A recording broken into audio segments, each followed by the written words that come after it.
사도행전 19장 1절로 20절까지 보겠습니다.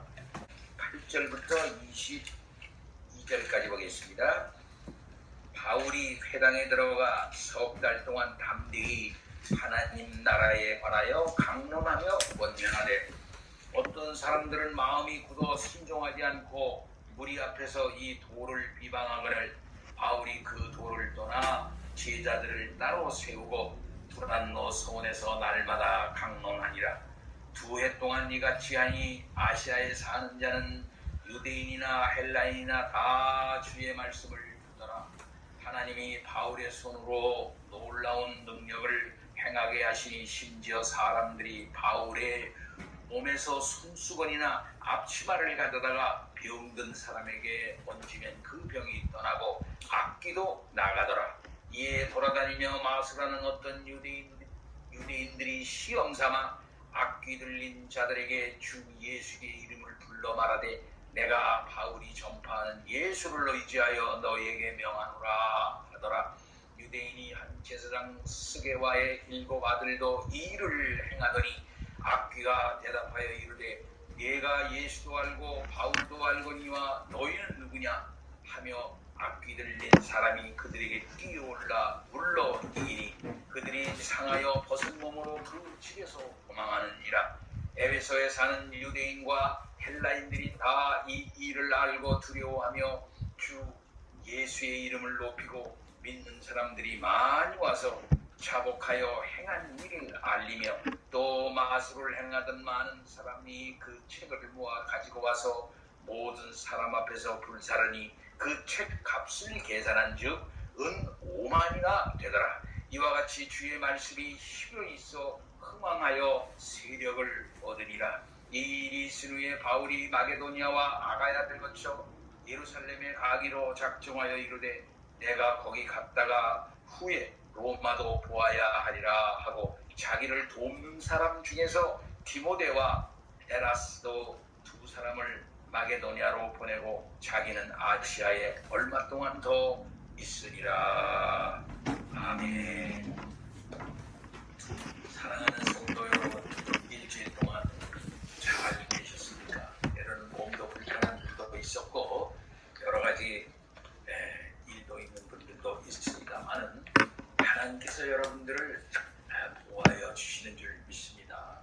늘 굳센 믿음을 가지고 잘 인내하시고 우리 주님을 끝까지 바라보시는 성도 여러분 되어줄 수 있기를 바랍니다. 하나님께서는 끝까지 여러분들과 함께하여 주셔서 강건케 해주시고 온전케 해주시고 다 평안케 해주실 줄 믿습니다. 바울의 3차 전도 여행을 우리들이 살펴봅니다. 고린도에서 큰 역사를 이루었습니다. 에베소에 도착했습니다. 그곳에서 오랫동안 하나님의 말씀을 전했던 것을 봅니다. 유명한 두란노 성원을 개설하고 그곳에서 2년 동안 하나님의 말씀을 전했던 것을 우리는 봅니다. 그곳에서 날마다 강론을 했다 그랬습니다. 해당에 가서는 그 전에 유대인들과 변론을 했다.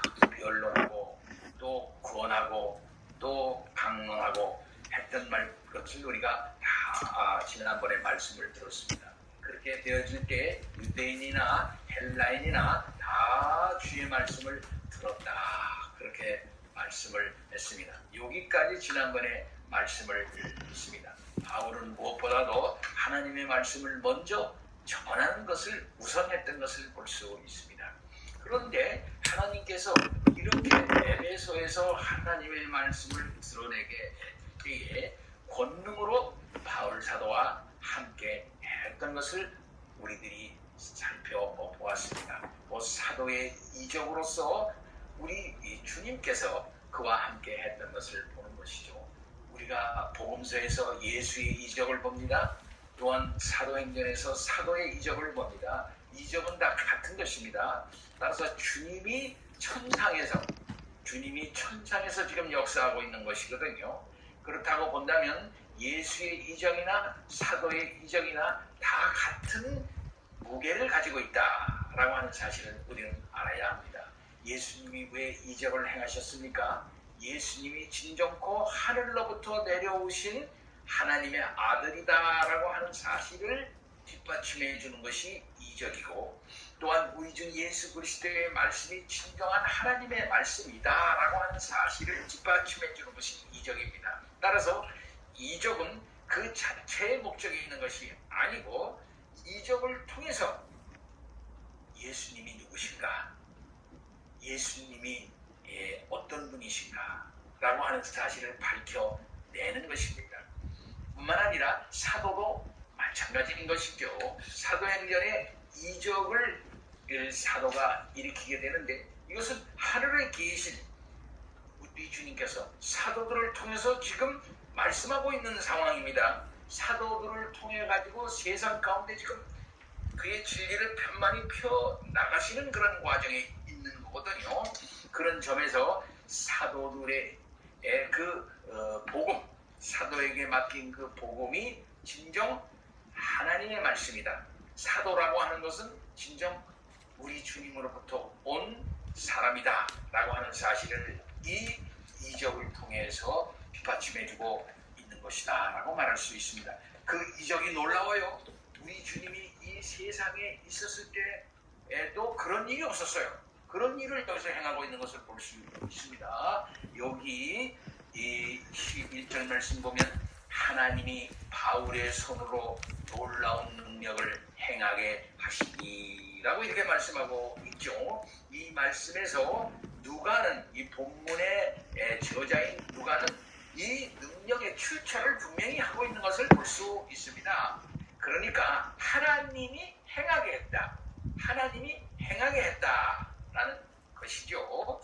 바울의 손으로 놀라운 능력을 행하게 했다라고 말하는 것입니다. 그 놀라운 능력은 하나님으로부터 온 것이라고 하는 사실을 분명하게 말하고 있는 것을 볼 수 있습니다. 그렇기 때문에 복음서의 이적이나 이 사도행전의 이적이나 다 같은 계시적 이적이다.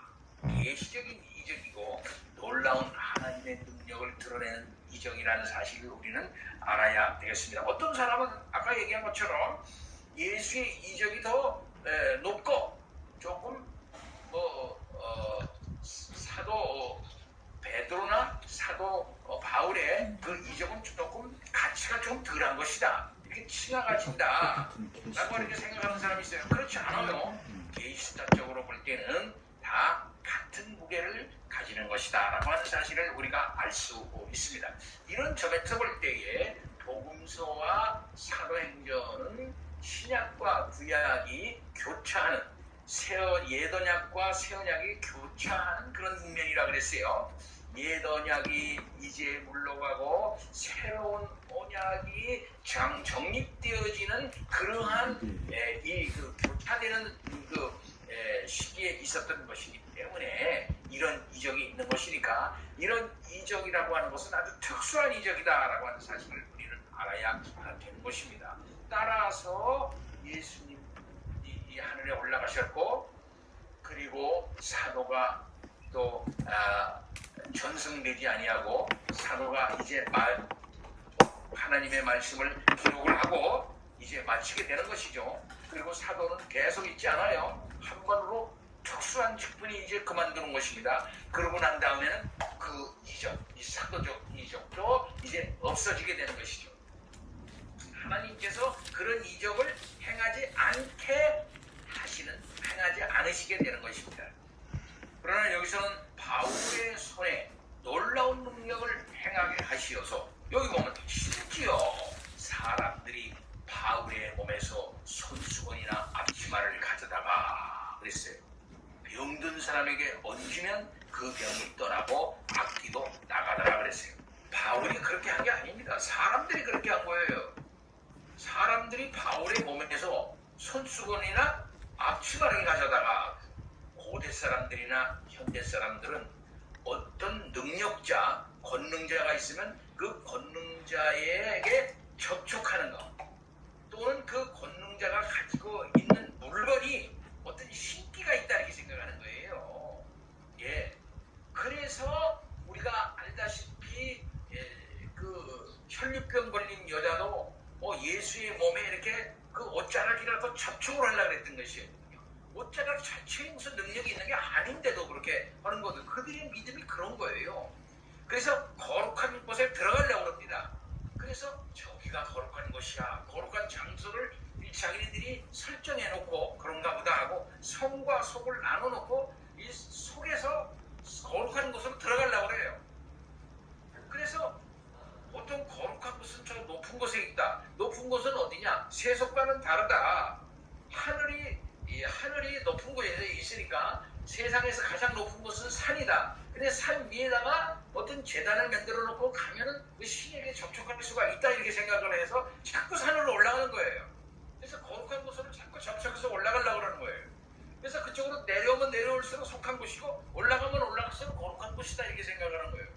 그래서 계단을 줄줄줄줄 만들어 놓고 한 계단 한 계단 올라가면 조금씩 거룩한 영역으로 올라간다고 생각을 하고 끄트머리 계단에 올라가면은 결국 거기에 계단이 있는데 거기에 신과 만나는 접촉점이 있는 거예요. 그래서 글로 올라가서 탁 만지려고 하는 거예요. 그래 글로 가야만 신과 만날 수가 있고 거기서 신인 합일이 이루어지고 바로 거기에서 신과 접촉을 할 때 그 속에서 신과 늘 접촉하고 있는 제사장이나 그곳에서 일하는 거룩한 성녀들하고 접촉을 하면 그 접촉에서 뭔가 이루어진다고 생각하는 거예요. 그래서 거기서 제사를 드리고 제사를 드릴 때 같이 옆에 있었던 거룩한 도움을 주고 있는 제사여들, 그러니까 그런 여자들과 또 접촉을 한단 말이에요. 그 접촉은 단순한 접촉이 아니라 아주 강력한 성적 접촉을 한다, 이 말이에요. 그렇게 하면 신과 접촉하는 것으로 생각하고, 와, 내가 신하고 접촉하고 내려왔다, 내가 이제 성결하게 됐다 하고 산 밑으로 내려와서 거룩한 이 세속적 영역에 와가지고 자기가 거룩한 척 하는 거예요. 그러니까 늘 산에는 올라갈 수가 없죠. 산에는 내가 올라갈 수가 없고 늘 거룩한 곳으로 올라갈 수가 없으니까 이 산의 도시 중간에 좋은 곳에 높은 곳을 만들어 놓는 거예요. 그래서 아주 들어가는 것도 어렵게 만들어 놓고 아주 그냥 고딕 건물처럼 막 크게 만들어 놓고서 엄청나게 뭐 만들어 놓고 자기네 집처럼 만들어 놓는 게 아니라 굉장히 아니고 무시무시하고 공정하고 웅장한 곳에 만들어 놔가지고 들어가면 아주 굉장한 무슨 일이 있을 것 같다 만들어 놓고 여기 들어갈 때 실을 벗으시오, 이렇게 여기 놓을 때 모자를 다 벗으시오, 이렇게 여기 올라갈 땐 뭔가를 써야 됩니다, 이렇게 만들어 놓고서 그 속에도 거룩하게 나름대로 일하는 곳을 만들어 놓고 그 속에서 또 평신도성 만들어 놓고 사제성 만들어 놓고 사제는 이상한 옷을 입고서 모자도 이상한 걸 쓰고 자기네끼리만 왔다 갔다 거기에 이상한 동상들 우상들 이렇게 만들어 놓고 그것도 바라보게 하고 와 그거까지 올라오지도 못하게 만들어. 그리고 척탑은 높이 서서 높이 만들어 놔가지고서 하늘까지 닿게 만들어 놔가지고 이거 안테나가 이게 영적인 안테나, 그 신과 딱 접촉하는 곳이다. 이게 신이 번개를 치자면 번개처럼 계시를 우리가 제일 먼저 맞는다. 신이 우리 속에서 나타난다. 그래서 모든 이 도시 속에서 가장 높은 곳을 딱 만들어 그 속에 신이 온다고 했는데 늘 제가 얘기한 것처럼 우리나라에서 명동 성당을 지을 때 말이죠, 제일 높은 언덕위에다가 왕궁을 딱 바라보는 왕궁하고 딱 대하고 있었어요.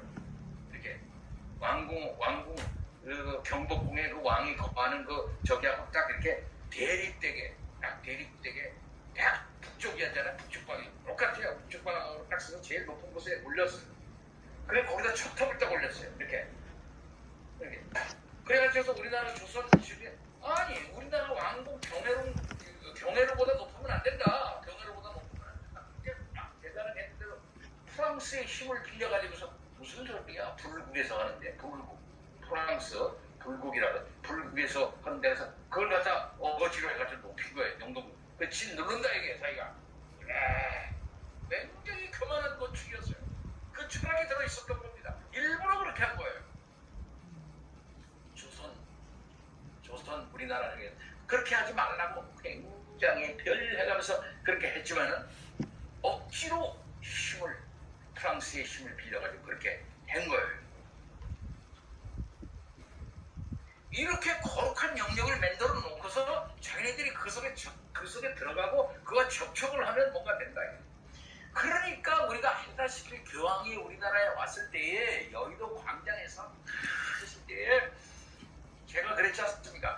교황이 밟고 지나간 카페트를 갖다가 쏘가지고 가위 딱 잘라가고 그래서 그걸 자기네 가보로 하고 그리고 교황이 앉았던 의자, 교황이 만졌던 그 뭐 컵 먹었던 컵, 교황이 뭐 앉았던 뭐 여러 가지 이런 것들 다 경매를 붙여가지고 무지무지 비슷하게 붙어.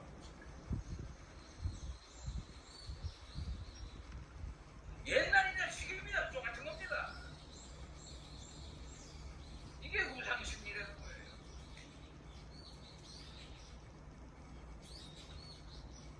사람이 우상에 빠지면요 이렇게 어리석게 돼서 뭔가 자기하고 그거하고 딱 접촉해서 착하면 찌릿하는 그걸 원한다 이 말이에요. 그러니까 바울의 몸에서 갖다가 밥벌이 쓰던 거 갖다가 자기네에게 얹으면은 놀라운 능력이 일어날 줄을 아는 거지. 이 자체는 안 좋은 겁니다. 그렇다고 좋은 게 아니에요. 그러나 하나님이 그들의 어리석은 그것을 허용하셨어요. 하나님이 바울의 손으로 능력을 행하게 하시고 심지어 사람들이 바울의 몸에서 손수건이나 앞치마를 가져다가 병든 사람에게 얹으면 그 병이 떠나가고 악기도 나가더라 그랬어요. 비록 그들이 어리석은 짓이고 합리적이지 않고 바른 일은 하지 않지만 그들의 간절한 마음을 하나님께서는 어여삐 보신 거예요. 그래서 그렇게 행하는 자들에게 하나님이 능력을 행하셔서 병도 낫고 악기도 나가더라. 하나님 이렇게 역사하신 그저 긍휼히 여기신 것이지요. 어리석지만은 긍휼히 여기셔서 그런 능력이 하나님께서 나아갈 수 있도록 그렇게 해주신 거지요. 다만 감사할 뿐인 것입니다. 이것이 바울의 능력이었습니까? 그 출처는 오직 하나님 아버지이신 것입니다. 따라서 오늘날 우리는 알아야 됩니다. 모든 복음 전도 자들이 교만하지 말아야 할 이유가 여기에 있는 것입니다. 오늘날에도 많은 사람들이 능력을 행하고 말씀을 전하고 놀라운 능력을 행하는 그런 사람들을 보면은 이런 옛날에 제가 얘기를 했죠. 추경교회에서 있습니다. 사실이에요. 추경교회 스승이 인천에 있는 이효 무슨 목사라고 당시에 대단히 감리교 선교사 전도자가 있었어요. 지금도 어떻게 살아계실 거예요. 봉사. 요즘엔 그런 봉사가 별로 없지만 근데 그 봉사는 요즘도 그런 봉사 많지만 하얀 백구두에 하얀 양복에 하얀 넥타이를 메고 와서 설교를 해요. 좀 그런 사람들 보면 물론 사이뵙기가 느껴져. 이상한 생리인지 모르지만 하여튼 그 양반이 추경교회 와서 부흥회를 했는데 부흥회하는 첫날 첫 시간입니다. 월요일날 점심시간 사람들이 하나님의 말씀을 기대하면서 다 있는데 이 사람이 탁 나타나더니 자기의 하얀 양복 밑도리를 싹 벗더니 강단 밑에다가 싹 던지면서 성령 받아라 그랬던 거예요. 추경교회에서 그게 통하겠습니까? 아무 사람도 아멘 하는 사람이 한 사람도 없었던 거예요. 깜짝 놀라가지고 이게 뭐야. 다른 데서는 그렇게 하면 아멘하고 난리치고 할렐루야 난리치는데 추경교회에서 아무 소리도 없이 가만히 있었던 거예요. 어떻게 됐어요? 오히려 설교자가 부흥사가 띵 하고 아주 부흥회를 망치는 것 같아요.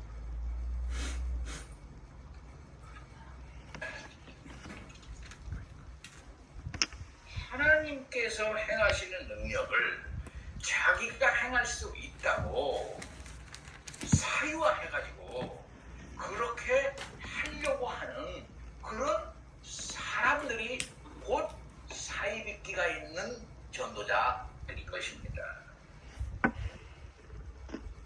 모든 전도자들이 그야말로 조심해야 할 것은 바로 여기에 있으니 바울에게 나타난 것 같은 놀라운 능력이 나에게도 있었으면 좋겠다. 이렇게 하면 어떻게 하면 그런 능력을 나타낼 수 있을까 하고 사모하고 그것을 행하려고 하는 욕심조차가 이게 잘못된 거예요.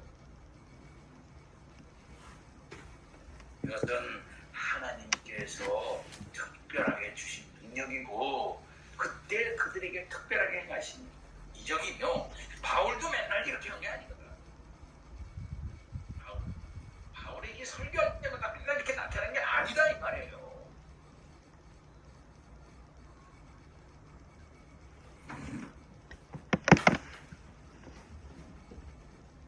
저는 그런 사이로 그렇게 하는 걸 집중적으로 본 사람이에요. 거짓말 치는 거.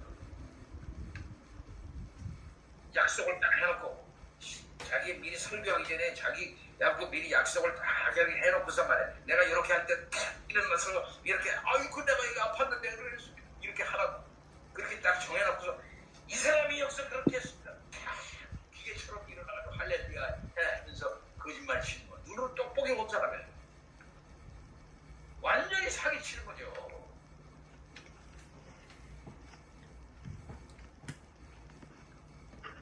그러나 하나님의 권능은 분명히 있습니다.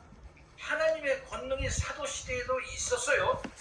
오늘날 교회시대에도 하나님의 권능은 분명히 있기는 있어요. 그러나 그 모든 것은 달러 사도시대에는 계시적 기적이고 오늘날에는 교회적 이적이라 그래야지. 기도의 하나님의 간절한 기도의 응답으로서 하나님께서 긍휼히 여겨주셔서 그런 일이 있기도 하다라는 사실을 우리가 알아야 돼요. 전혀 없다 이렇게 말하는 건 달라요. 그러면 말이 안 돼. 하나님은 이적을 행할 수는 있어요. 그러나 오늘날의 이적은 예수님 복음 시대와 오늘날의 사도시대에 있었던 계시적 이적과는 다르다. 그 자체는 계시는 아닌데 오늘날에도 하나님의 능력은 있다라는 사실을 우리는 알아야 하는 것입니다. 자, 이런 점에서 하나님께서 능치 못할 일이 어디 있겠느냐 라는 말이 가능한 거예요. 오늘날에도. 그래서 오늘날에도 하나님이 원하시면 병을 고치시고 하나님이 원하시면 우리가 생각하지 못하는 놀라운 일들이 일어나게 할 수 있는 우리 하나님 아버지이시라는 걸 믿어요. 그래서 예레미야 32장 27절에 나는 여호와다 모든 육체의 하나님이다 네게 능치 못할 일이 있겠느냐 라고 이렇게 말씀을 주셨던 것입니다. 사랑하는 성도 여러분, 이런 권능을 보고 우리는 조심해야 할 일이 있어요. 그것이 뭡니까? 인간적인 자들이 일어나는 거예요. 인간적인. 그러니까 13절에 보면 이에 돌아다니며 마술하는 어떤 유대인들이 그랬어요. 돌아다니며 마술하는 어떤 유대인들이 이렇게 돌아다닌대 이 사람들도. 그러니까 뭡니까? 자기네들도 보기에 사도도 돌아다니지 않느냐. 우리도 돌아다닌다 이거야. 그러니까 당시 고대 시대에 보면 이렇게 다니는 자들이 있었다 이거예요. 그럼 사도는 하나님의 종으로서 하나님의 말씀을 진실하게 전하기 위해서 다니는 사람이고 이 마술하는 어떤 사람들은 자기의 마술을 통해 가지고 사람들을 갖다가 현혹하고 그것을 가지고 인기를 얻고 돈을 벌기 위하여 돌아다니는 사람이 있었던 거예요.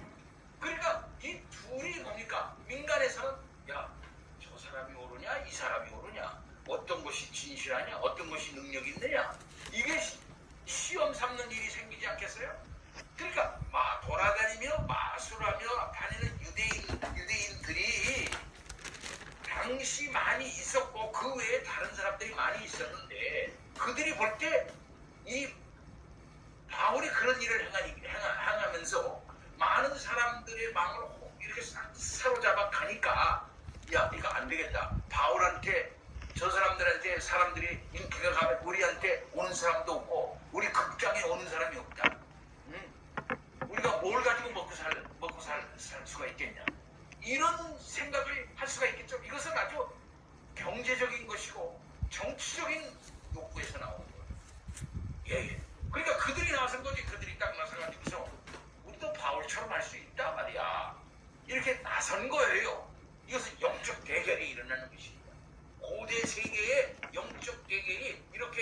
일어나는 것이죠. 오늘날에도 영적 대결이 일어납니다. 예? 영적인 세계에서는 이렇게 해가지고서 건전하고 그야말로 순수하며 하나님의 능력을 행하시는 하나님의 능력 앞에서 간혹 이런 악한 자들이 일어나가지고서 딱 자기네들이 대결하려고 나는 자들이 있어요.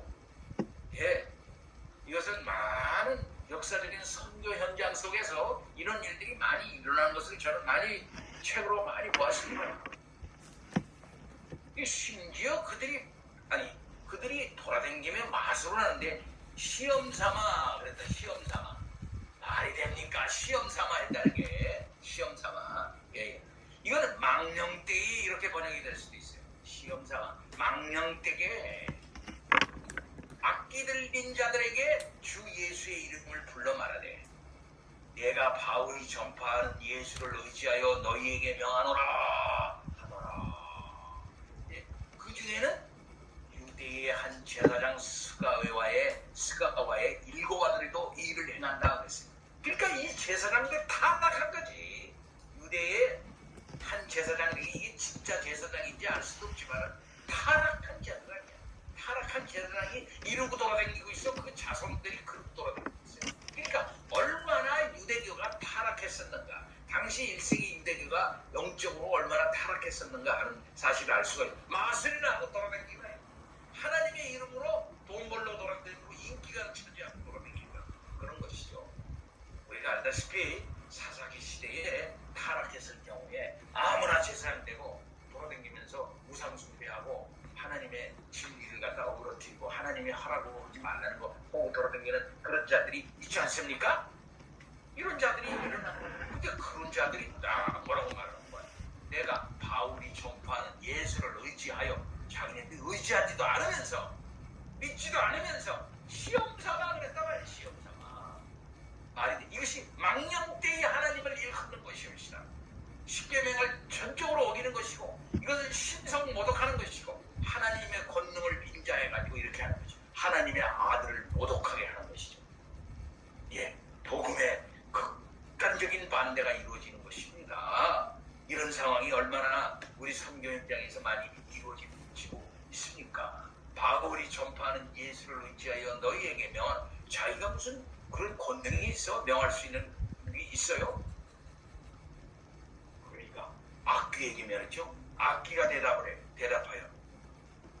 악귀는요, 우리가 알다시피 마귀를 말하는데 마귀는 우리 주님도 알고 주님이 왜 왔는지도 알아요. 그 복음서에 다 나왔지 않습니까? 우리 주 예수는 알되 하나님을 알되 믿지는 않는다 그랬어요. 얘가 예수도 안다. 바울도 안돼. 바울이 누군 줄 알아? 예수의 사도라는 분에도 안돼. 너희는 누구냐? 너희는 모른다. 너희는 사입이다 이 말이지. 예. 그래서 악기 들린 사람이 힘이 얼마나 센지 몰라요. 왜? 우리가 알다시피 악기 들린 사람 우리가 알지 않습니까? 힘이 엄청나요. 무덤가에 있었던 그 대가벌리에 악기 들린 사람들이 얼마나 힘이 셌습니까? 아무도 제어하지 못하고 막 좀 쇠사슬로 묶어놔도 막 하고 난리 치고 있었지 않습니까? 예. 그러니까 이 사람들이 쫙 뛰어올라 눌러 이겼다 그랬어요. 뛰어올라 눌러 이겼다. 그래 그들이 상하여 그들이 큰 상처를 입고 옷도 다 벗겨가지고 벗은 몸으로 그 집에서 부다라라 도망을 갔다 그랬어요. 그러니까 마귀가 오히려 마귀 들린 사람이 그들을 쫓아낸 것이죠. 예. 그러니까 이게 무슨 일입니까? 에베소에서는요 이런 일이 많이 있었던 것을 볼 수가 있습니다. 현대에도 보면은 뭐 이런 일 저런 일 있으면은 어떻게 귀신을 이용해가지고 힘을 들여서 이런 걸 많이 볼 수가 있죠. 그러니까 그런 관행들을 많이 하는 동네가 이 에베소였던 것을 볼 수 있습니다. 능력이 있으면 아무나 데려다가 쓰고 무슨 일이 있으면 아무나 데려다가 이렇게 해서 이상한 종교적인 관행을 하는 동네가 에베소였는데 에베소에 사는 유대인과 헬라인들이 이 일을 다 알고 두려워한다. 떨었다 그랬습니다. 주 예수의 이름을 그래서 높이고 믿는 사람들이 많이 와서 자복을 해서 행한 일을 알리는데 그 행한 일이 뭐겠습니까? 잘못한 거지 자기네들이. 그 잘못한 것을 보면 마술을 행한 겁니다. 그것을 의지한 겁니다. 그런 관행을 행한 거. 그리고 자기네 집에 있었던 그 모든 것을 행한 것을 다 가지고 왔는데 책뿐만 아니라 무슨 기구들 이런 게 많아요. 흑마술, 백마술 행하는 책들이 많지 않습니까? 뭐 이런 책 저런 책 오늘날에도 그런 책들이 많아요. 그런 흑마술 행하고 백마술 행하는 그런 책들을 가지고 와서 모든 사람한테 다 그 책을 구살랐는데 그 값을 계산한 즉 5만이라 그랬어요. 이 5만이라는 돈이 엄청난 돈입니다. 그 5만. 이 5만이라는 것은 한 전이 한 사람의 노동자의 하루 일당이래요. 그러니까 5만일에 비싸니까 약 5만일 동안 일한 거예요. 그래서 계산해 보니까 한 사람이 137년 동안 일하는 값이에요. 그래서 오늘날에 계산해 보니까 값이 한 얼마 정도 되는 거 하니 하루 일당이 10만 원이라고 봐서 5만 곱하니까 뭡니까? 50억이 된다네. 50억. 엄청난 돈이에요. 엄청난 돈. 이것을 다 불살랐다는 거죠. 그러니까 에베소서에 있어서의 결정적인 영적 전투에서 우리 주님이 이기셨다.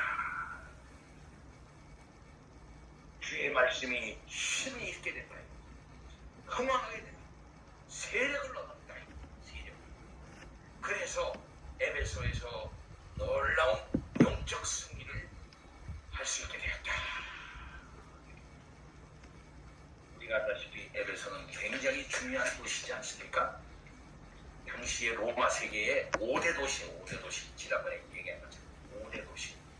그래서 에베소에서 바울은 오랫동안 그곳에서 거주하면서 하나님의 말씀을 능력 있게 전하게 됐던 것이고 많은 주의 제자들을 양성을 하고 교회를 든든히 하고 영적 승리를 구하고 우리 주님의 이름을 높였던 것이었습니다. 사랑하는 성도 여러분, 오늘날에도 우리들이 얼마나 이런 관행에 젖어서 있는 사람이 많아요. 텔레비에 보면은요, 교회 다닌다고 하는 권사, 교회 다니는 집사, 나름대로 교회 다닌다는 거 알려졌는데 점쟁이한테 가서 이렇게 갔다 하는 소리를 자기 스스로 일부러 토설하는 사람들 내가 몇 번 봤어요. 연예인들 중에. 예. 오늘날에는 얼마나 많은 사람들이 이 영적 종교적인 우상 숭배에 빠져 있는지 알 수가 없어요. 우리 주님 앞에 나와 무릎을 꿇고 회개하고 주여 어찌하면 좋습니까? 용서해 주시고 내 앞날을 인도해 주시기 바랍니다. 하고 우리 주님께 맡기지 아니하고 모든 생사화복의 계획을 주장하고 계신 우리 주님께 나와 기도하고 주님의 역사에 순종하면서 그에게 모든 것을 맡겨야 됩니다. 우리 주님은 여러분의 주인이시고 이렇게 결정적인 승리를 구가하시고 고대 세계 소아시아의 에베소라고 하는 핵심 도시죠. 소아시아 핵심 도시에 놀라운 전도와 말씀 전파와 교회의 교두보를 이렇게 해서 확보하셨던 것입니다. 그래서 에베소 소아시아의 핵심적인 중심적인 도시가 되는 것이고 그곳에서 복음이 전파될 수 있도록 그렇게 하셨습니다. 사랑하는 성도 여러분, 이런 우리 주님을 믿고 의지합시다. 절대 두려워하지 마시고 악한 세상, 악한 마귀, 악한 역사에 두려워하지 마시고 우리 주님을 굳게 믿고 그 터 위에 서서 늘 승리하시는 성도님들 되어질 수 있기를 바랍니다. 다 같이 기도합니다. 아버지 하나님, 찬양과 영광 돌립니다. 승리의 주님이신 줄 믿습니다. 오늘날에도 영적 투쟁에서 늘 이겨나갈 수 있는 우리가 되게 하시고 우리를 보호하여 주시고 두려워하지 않도록 역사하여 주옵소서. 예수 그리스도 이름으로